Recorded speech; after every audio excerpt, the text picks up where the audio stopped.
لاہور احمدیت کی تاریخ میں ایک نمایاں مقام رکھتا ہے۔ اس کی وجہ یہ ہے کہ حضرت مسیح موعود علیہ السلام بارہا اس شہر میں تشریف لائے اور یہاں واقع بہت سے تاریخی مقامات کا دورہ فرمایا۔ آئیے اس شہر کی ان جگہوں کو دیکھنے کی کوشش کرتے ہیں جنہیں حضرت بانی جماعت احمدیہ نے اپنے ورود کے باعث یادگار بنا دیا۔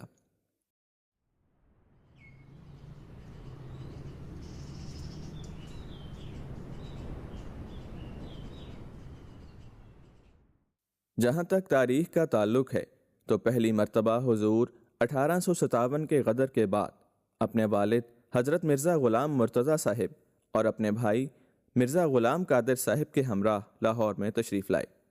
اس موقع پر آپ نے لاہور کے رئیس محمد سلطان صاحب ٹھیکیدار کے اس رئیس خانے میں قیام فرمایا جو لاہور اسٹیشن کے سامنے معزز مہمانوں کے ٹھہرنے کے لیے بنوایا ہوا تھا اور جو فروخت ہونے کے بعد برگنزا ہوٹل کے نام سے مشہور ہوا۔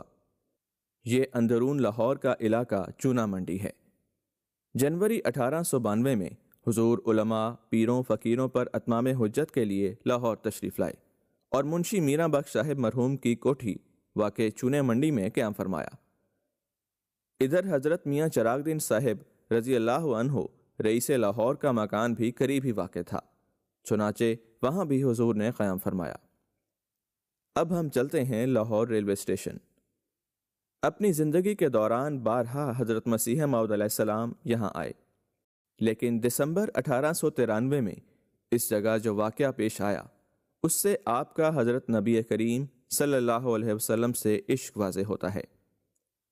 آپ کے صحابی حضرت شیخ یعقوب علی عرفانی رضی اللہ عنہ جو اس واقعے کے چشمدید گواہ تھے، اس واقعے کو یوں بیان فرماتے ہیں۔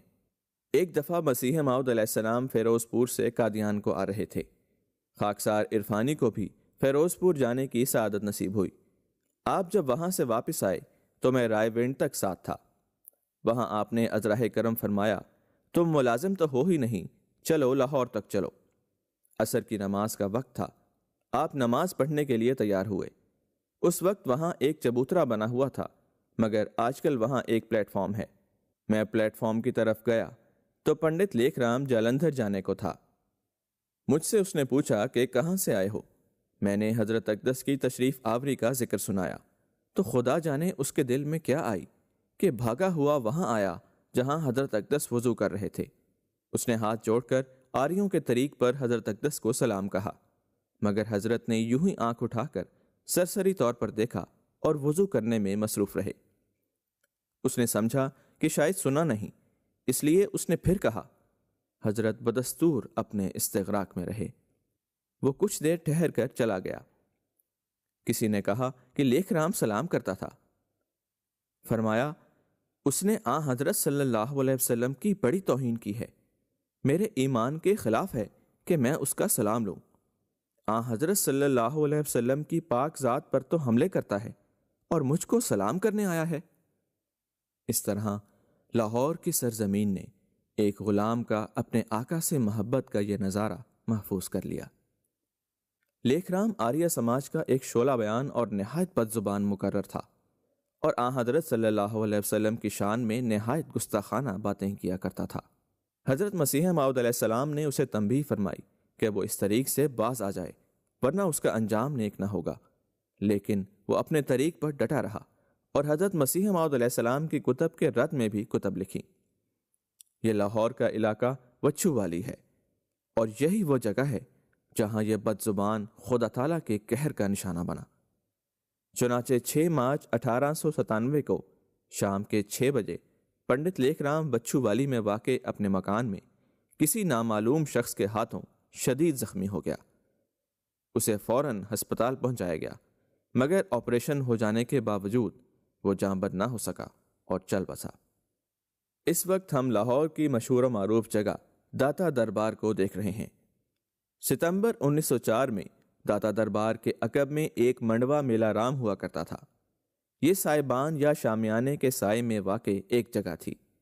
جماعت احمدیہ کی تاریخ میں منڈوا میلہ رام کو اس لیے اہمیت حاصل ہے کہ یہاں حضرت مسیح موعود علیہ السلام کا مشہور زمانہ لیکچر لاہور پڑھ کر سنایا گیا تھا۔ اس لیکچر کے لیے احباب لاہور نے پہلے سے اشتہار دیا تھا۔ علماء نے بھی اس دن عوام کو حضور کی تقریر سننے سے روکنے کی ہر ممکن کوشش کی۔ دہلی دروازے سے لے کر داتا دربار تک راستے میں مختلف جگہ جلسے ہو رہے تھے۔ غیر احمدی ٹولیاں بنا کر کھڑے تھے اور مخالفانہ نعرے لگا رہے تھے، مگر اس کے باوجود یہ لیکچر کامیاب رہا۔ حضرت مولوی عبد الکریم صاحب سیالکوٹی رضی اللہ عنہ نے ہزارہا سامعین کے سامنے اپنے مخصوص انداز میں یہ لیکچر پڑھا۔ حضور نے اس لیکچر میں اسلام اور دیگر مذاہب کا موازنہ بیان فرمایا اور اپنے دعوی مسیحیت اور مہدویت کے واضح دلائل بیان فرمائے۔ اس طرح لاہور کی سرزمین کو حضرت مسیح دوراں کے مبارک کلمات سننے کا شرف حاصل ہوا۔ اس کے بعد ہم نیلا گنبد کے علاقے کی جانب چلتے ہیں۔ تاریخ احمدیت لاہور کے اندر نیلا گنبد کو ایک نمایاں مقام حاصل ہے۔ یہ وہ جگہ ہے جہاں حضرت مسیح موعود علیہ السلام بھی تشریف لاتے رہے، اور لاہور سے تعلق رکھنے والے حضور کے بہت سے صحابہ کا تعلق بھی اسی علاقے سے تھا۔ نیلا گنبد کے قریب ہی لاہور کی تاریخی محکم دین بیکری واقع ہے۔ حضرت مسیح موعود علیہ السلام بسا اوقات اس بیکری سے اشیاء خور و نوش لیتے تھے۔ آئیے اب آپ کو اپریل 1908 میں لے چلتے ہیں۔ قادیان سے حضور لاہور کے لیے روانہ ہوئے اور railway station plate form number 1 پر اترے، اور یہ آپ کا آخری سفر ثابت ہوا۔ لاہور ریلوے اسٹیشن سے کچھ فاصلے پر واقع برانڈرتھ روڈ پر آج بھی وہ عمارت موجود ہے جہاں حضرت مسیح موعود علیہ السلام نے قیام فرمایا۔ یہ وہ جگہ ہے جہاں حضرت مسیح موعود علیہ السلام لاہور آ کر ٹھہرے اور یہیں آپ کی وفات ہوئی۔ اس جگہ کو اب احمدیہ مارکیٹ کہتے ہیں۔ اس وقت یہاں خواجہ کمال الدین صاحب اور ڈاکٹر سید محمد حسین شاہ صاحب کے مکانات تھے۔ اسی طرح آپ جب لاہور تشریف لاتے تو تازہ آب و ہوا کے لیے لاہور کی معروف جگہوں پر جایا کرتے تھے۔ حضرت مسیح موعود علیہ السلام کے اس آخری سفر لاہور میں آپ کے قدیمی رفیق حضرت بھائی عبد الرحمن صاحب قادیانی رضی اللہ عنہ بھی اس سفر میں حضور کے ساتھ تھے۔ وہ بیان کرتے ہیں کہ قیام کے زمانے میں سیدنا حضرت اقدس مسیح موعود علیہ السلام قریباً روزانہ سیر کے واسطے خاندان کی بیگمات اور بچوں سمیت تشریف لے جایا کرتے تھے، بلکہ بعض روز تو صبح و شام 2 وقتہ سیر فرمایا کرتے تھے۔ ابتدا میں حضور بھی رتھ میں بیٹھ کر بیگمات کے ساتھ سیر کو تشریف لے جاتے تھے۔ کھلی سڑکوں پر بھی اور شہر کے بازاروں مثلاً مال روڈ اور انارکلی میں بھی حضور سیر کے واسطے چلے جاتے تھے۔ اس وقت ہم انارکلی کے بازار میں سے گزر رہے ہیں۔ حضور انارکلی میں سے ہوتے ہوئے سرکولر روڈ پر لوہاری، شاہ عالمی، موچی دروازے کے باہر مکان پر تشریف لاتے۔ کبھی مال روڈ ہی سے واپسی کا حکم ہو جاتا۔ تنگ بازاروں میں حضور جانا پسند نہ فرماتے تھے۔ زیادہ تر کھلی اور آبادی سے باہر کی سڑکوں کی طرف حضور کو رغبت تھی۔ انارکلی وغیرہ کی طرف کبھی ضرورتاً تشریف لے جاتے۔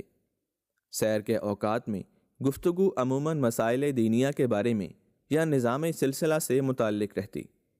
کبھی کبھی ایسا بھی ہوتا کہ حضور پر نور بالکل خاموشی نظر آتے، مگر حضور کے لبوں کی حرکت سے ذکر الہی اور تسبیحات میں مصروفیت کا یقین ہوتا تھا۔ اب ہم آپ کو اسٹیشن کی طرف سے ہوتے ہوئے ایمپریس روڈ لے چلتے ہیں، جہاں حضور سیر کے لیے تشریف لے جاتے تھے۔ اس کے بعد شملہ پہاڑی آتی ہے اور یہاں سے ہوتے ہوئے حضور گورنر ہاؤس کی مشرقی جانب ہوتے ہوئے لارنس گارڈن مال روڈ کو تشریف لے جاتے۔ آج یہ جگہ باغ جناح کے نام سے جانی جاتی ہے۔ قیام لاہور کے زمانے میں حضور پر نور لاہور کے مضافات کی مشہور سیرگاہوں میں بھی تشریف لے جاتے رہے۔ یہ شالامار باغ ہے۔ اس جگہ آنا حضور کو بہت پسند تھا، چنانچہ حضور یہاں 1 سے زیادہ مرتبہ تشریف لے گئے۔ حضور نے زیادہ دیر تک یہاں قیام فرمایا اور زیادہ ہی دیر علیحدگی میں ٹہلتے رہے اور دعائیں کرتے رہے۔ اس آخری سفر لاہور سے پیشتر ہی آپ کو الہامات ہونا شروع ہو گئے تھے، جس میں آپ کو وفات کا وقت قریب آ جانے کی اطلاعات مل رہی تھیں۔ 20 مئی 1908 کو جبکہ آپ ڈاکٹر سید محمد حسین شاہ صاحب کے گھر میں رہائش پذیر تھے، الہام ہوا الرحیل ثم الرحیل والموت قریب، یعنی کوچ کا وقت آ گیا ہے، ہاں کوچ کا وقت آ گیا ہے اور موت قریب ہے۔ چنانچہ 26 مئی 1908 کو صبح تقریباً 10:30 بجے آپ علیہ السلام اپنے مولا کے حضور حاضر ہو گئے۔ آپ کی وفات ڈاکٹر سید محمد حسین شاہ صاحب کے مکان پر ہوئی۔ انا للہ و انا الیہ راجعون۔ اس وقت آپ وہ کمرہ دیکھ رہے ہیں جہاں حضور کی وفات ہوئی۔ یہ لاہور میں واقع کنگ ایڈورڈ میڈیکل کالج ہے۔ پہلے اسے لاہور میڈیکل کالج کے نام سے جانا جاتا تھا۔ جہاں حضور کے عشاق آپ کی وفات پر دل گرفتہ تھے، وہیں مخالفین نے اپنے پست اخلاق کا ثبوت دیتے ہوئے اس واقعے کا تمسخر اڑانا شروع کر دیا، اور ایک شرارت یہ کی کہ یہ مشہور کرا دیا کہ حضور ہیضے سے فوت ہوئے ہیں، تاکہ حضور کے جسد خاکی کو ٹرین کے ذریعے قادیان نہ لے جایا جا سکے۔ مگر شیخ رحمت اللہ صاحب نے ڈاکٹر سدرلینڈ، جو حضور کے آخری ایام میں معالج بھی رہے تھے اور لاہور میڈیکل کالج کے پرنسپل تھے، ان سے یہ سرٹیفکیٹ حاصل کر لیا کہ حضور در حقیقت اسہال کی بیماری کے باعث ذوف کی وجہ سے فوت ہوئے تھے۔ چنانچہ مخالفین کی یہ کوشش ناکام ہوئی اور حضور کا جسد خاکی ٹرین کے ذریعے قادیان پہنچا دیا گیا۔ لاہور اس لحاظ سے جماعت احمدیہ کی تاریخ میں نہایت اہم جگہ ہے، جہاں حضرت مسیح موعود علیہ السلام اپنی زندگی کے دوران متعدد بار تشریف لائے، یہاں کے مختلف مقامات کی زیارت فرمائی، اس کی آب و ہوا سے محظوظ ہوئے، اور یہی وہ شہر ہے جہاں آپ نے وفات پائی۔